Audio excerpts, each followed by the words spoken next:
Bonjour, bienvenue à la Pharmakia. C'est à moitié une librairie, à moitié une pharmacie littéraire. Et l'idée, c'est de proposer des livres en fonction de ce que les gens traversent dans leur vie pour les aider à peut-être surmonter certaines choses et certains événements. Donc on a le rayon littérature par là, les sciences humaines, la bande dessinée, etc.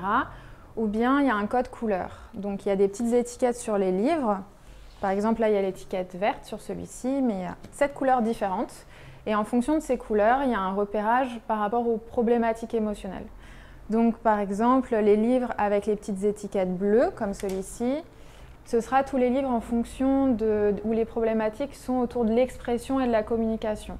Jeanne Benhammer, Les Demeurés, j'ai mis « Lis-moi si tu as besoin de tendresse qui se passe de mots ». C'est l'histoire d'une maman et de sa petite fille qui sont inéduquées l'une et l'autre. Donc la maman parle très peu à sa petite fille, mais malgré tout, elle s'aime très fort. Et je me suis dit que la personne qui va se présenter devant ce livre, ça peut lui parler cette idée que parfois on n'a pas forcément besoin des mots pour s'aimer, et c'est un petit peu ce que cet ouvrage, à mon sens, y traduit. À chaque fois, j'ai essayé de me poster, d'imaginer comme un miroir quel est le lecteur idéal en face, en fait.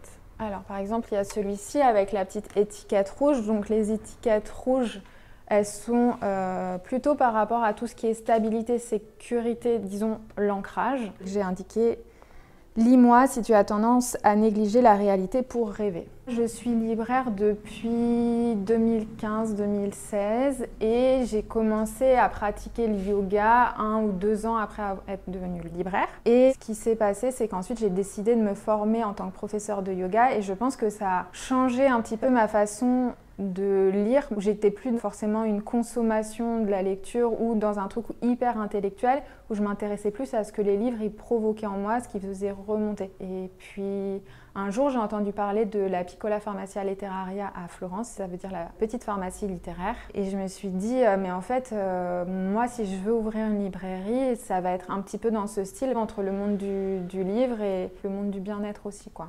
Une qui m'avait particulièrement parlé, c'était celle-ci, si tu veux toujours être ailleurs que là où tu es, puisque ça correspond en ce moment à une phase de ma vie où j'ai envie de bouger, que j'ai l'impression qu'il y a toujours plein de choses à faire autre part que voilà, là où je suis. Comme c'est les vacances aussi, là forcément on a envie de voyager, tout ça. Donc après je connais pas l'auteur, mais en tout cas ça me donne envie de prendre le livre et de voir de quoi ça parle, etc. Donc non, je trouve ça super chouette de passer un peu plus par l'intellect, on va dire. J'espère les pousser à avoir un regard un petit peu différent sur la littérature. Je pense qu'en fait l'être humain a profondément besoin d'histoire, qu'on est des êtres qui ont besoin de stimuler l'imagination. Et malheureusement, on vit dans une société où il y a toute une rigidité. Je pense qu'on est très jeune, forcé à lire. Et moi, je crois vraiment, avec toutes ces petites étiquettes, qu'il y a des moments pour tout, des histoires pour tous les instants, et qu'on n'est pas prêt forcément dans la vie à lire certaines histoires plutôt que d'autres. Et donc, je veux ramener un petit peu de légèreté par rapport à tout ça. Déjà, dans un commerce, si j'arrive à faire ça et amener un petit peu de joie, je pense que c'est pas mal.